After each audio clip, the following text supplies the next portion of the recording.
What's good, y'all? So in this video, I'm going to be reacting to Blackie Speaks. Sexyy Red is getting replicated. Now, I don't know who they're talking about in specific. Like, I don't know who the artist is that has come out and is similar to Sexyy Red. But I'm not going to lie, I feel like that, excuse me, it's kind of easy to replicate, you know? I've said multiple times, like, there's a couple songs of Sexyy Reds that are like cool, but it's like I have to be in that like kind of ratchet mood. But overall, like, nah, not my favorite. I'm gonna be real, just not my type of, rap for real. So I don't know. Like I said, this is not shocking to me. That's just like, to me, like if Ice Spice got replicated, like, okay, very easy. Like, not much substance to the music.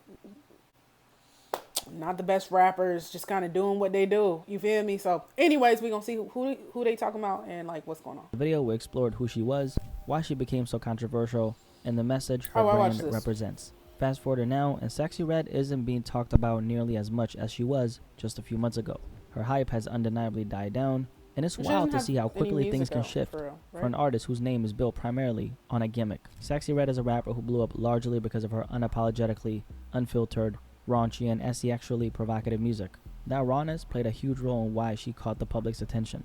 But as her influence begins to wane, there's something bigger at play. Sexyy Red's brand has sparked a trend, one where the industry seems to be replicating her persona and turning it into a caricature of the black woman in hip-hop. Some of the controversy Sexyy Red has been involved in, which we've discussed, like her pulling up to a school where she was banned because she allegedly smelled like weed, and beefing with a teacher by publicly calling her out, are just a few of the stories that have kept her name in the headlines. Despite the backlash, it's clear that Red's wave has been impactful enough to spark real conversations about her influence in the music industry. It's no secret that Sexyy Red is backed up by major corporations and has significant funding behind her brand. Given that level of support, I think we'll see at least one more major push to elevate her career in the coming year. I think the level of return the corporations see on their investment in her will ultimately determine how much we hear her name in the coming years. For now, things have been relatively quiet on her end. A few weeks ago, I came across a clip on social media featuring a female rapper whose name I actually don't know. The clip went viral on X, formerly known as Twitter, and let's just say that the rapper's entire persona felt like a carbon copy of Sexyy Red. It's clear that the industry is doubling down on its formula. It's almost as if they're trying to recreate the same type of buzz Sexyy Red had, but with a fresh face to keep the cycle going. Like I mentioned earlier, Sexyy Red has undeniably made an impact in the music industry, so much that it seems like she's already being replicated. And as for this female rapper, like I said, I have no clue who she is, and honestly, I don't care to know. But there are a few things I noticed right away. First of all, the branding. Sexyy Red, as we all know, is a black woman who's heavily tattooed. She's a hood chick, she's raunchy, and has an unapologetic persona. Part of the reason why Sexyy Red's virality works so well is that she fully owns who she is. There's no holding back. To go viral these days, you do need thick skin, and I feel like Sexyy Red has that on lock. She's put herself in countless situations where she's opening herself up to criticism, and yet she keeps pushing forward. And let's be real, success, especially on social media, brings a lot of hate. That's something we all know. Just look at that girl who cooks on TikTok. I had no idea who she was until I saw a bunch of women hating on her. It's like the more successful you are, the more you become a target, especially if your brand stands out as much as Sexyy Red's does. Another thing about this particular clip is, of course, the extremely raunchy lyrics. For starters, if you look at the screen, she's wearing a shirt that boldly says, "I love dick." As for the lyrics, let's just say that they're very explicit, and I'm not even going to repeat them by myself. Instead, I'll let the clip speak for itself. I hope it's not copyrighted. Whatever though. Do that hang low. If it do, I want some more. Can you in my guts? Can I put it in? Can I see it while you me from the back? I wanna know. Do your hang low? And see, this is why Doechii is so refreshing. This is why Doechii's refreshing. Doja, when she wants to rap, is refreshing. Even though Doja is like, she gets into her little like hot and heavy mood. Like, she be kind of sexual or whatever, but like, she be rapping. Rhapsody, ooh. Like, though that's very necessary, needed, And I'm always like one for like a balance, but I feel like the balance is Glorilla. Or like Lotto, Meg Thee Stallion, something like that, where it's not like they're completely lyrical or whatever, and they kind of like turn up music, But this, I'm just not really sure what the appeal is. Like, what did she just say to me? It sounded like a joke. Are you joking? They kind of look alike though. You can't lie to me and you tell me that they don't look alike. They got tats all over the place. They don't seem to wear much makeup. Never mind. Market certain artists to the masses. Those familiar melodies taps into the subconscious mind, especially kids, making a song memorable and easy to repeat. This ties directly into the conversation because if you remember, there was that story about the teacher I mentioned, and she spoke about how the young girls in her class were singing Sexyy Red songs. Your 5-year-old daughters are asking to listen to Pound Town and Sexyy.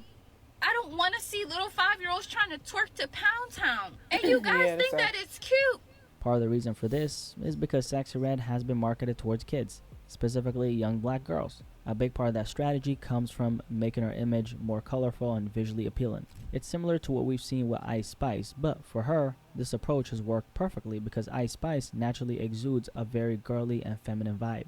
But then you see where Ice Spice is right now. Like on top of the world and fell off the mountain.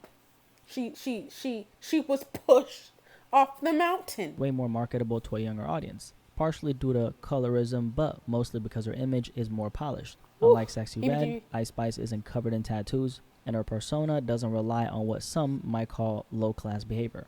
And let me clarify, this isn't about skin color, it's about behavior.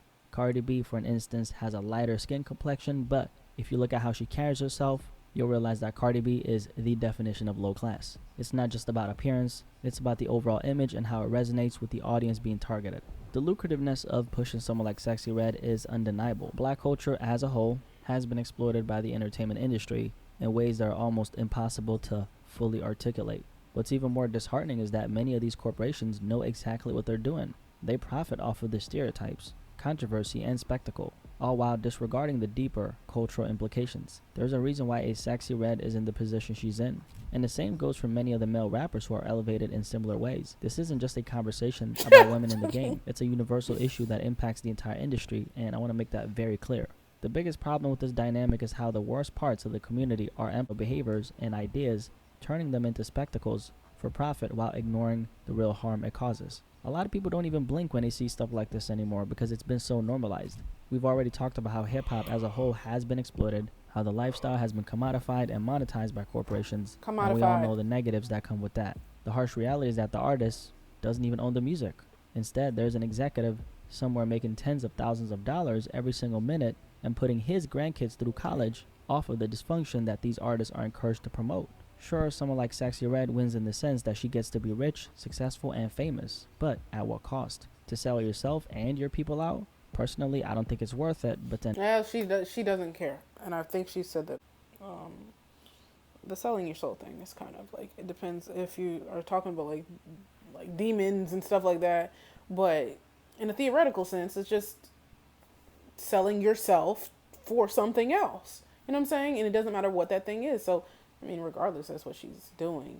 But then again, if I was offered millions of dollars to do what she's doing, who knows? Maybe I'd feel differently. It's a tough call, and if you will, is never going to fail.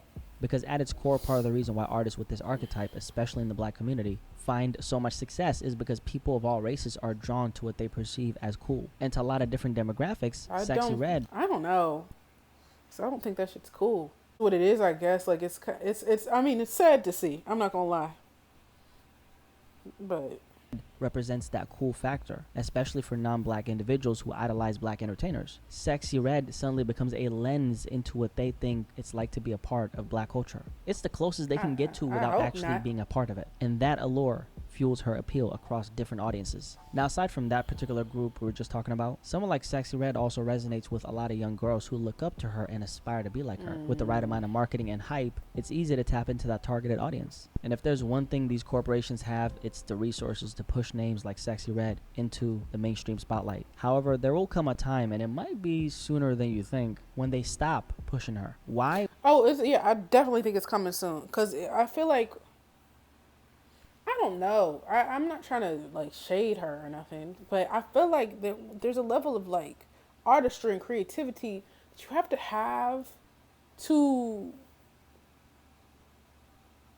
like last like tens of years as an entertainer. I think that's why Beyonce has lasted so long.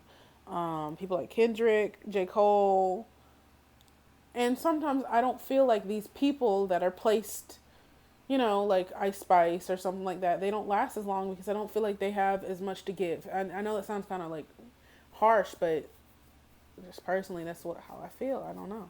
Priority. It's a cycle that happens to every artist, regardless of the motives behind their rise to fame. Like a lot of us know, most artists stay on top for just 2 to 3 years. And unfortunately, between that third and fourth year is often when they get shelved. It's a harsh reality, but that's usually when many artists realize that they're not as special as they thought. This is why I always say it's very risky to lean on a gimmick. It's fickle and unsustainable. The smartest move any artist can make is to build a genuine connection with their audience. At the end of the day, that's what makes you unique. It's also what helps you stick with your tribe and maintain longevity. And the fact that we're seeing Sexyy Red being replicated tells me one thing. The industry is working overtime in the factory. They're desperately trying to find artists, particularly women, who fit this exact mold they can pour money into and push to the mainstream. The silver lining is that people are more aware of these tactics now, because people like me are talking about it, right? When situations like this arise, many of us who pay attention can't help but think, wait, I've seen that before. And that's when the bells start ringing and the audience, you, begin to question the authenticity of what's being marketed to you. At the end of the day, this kind of thing only works when people aren't aware of the intentions behind promoting a certain type of artist. 9 times out of 10, if there's significant funding behind someone's name and they have a gimmick and their archetype resembles others who've been heavily promoted by the corporations in the past, it's definitely something worth questioning. Because that's happened with even Ice Spice, where I saw that they were like Ice Spice replacement, and it was like a girl that was very similar, looked similar, kind of. She was just light skinned. But the rapping, the Bronx, the New York drill sound is what she had or whatever, and it is like, if you know what I'm saying. I think you gotta have some long lasting impact, something that sets you apart from the other people.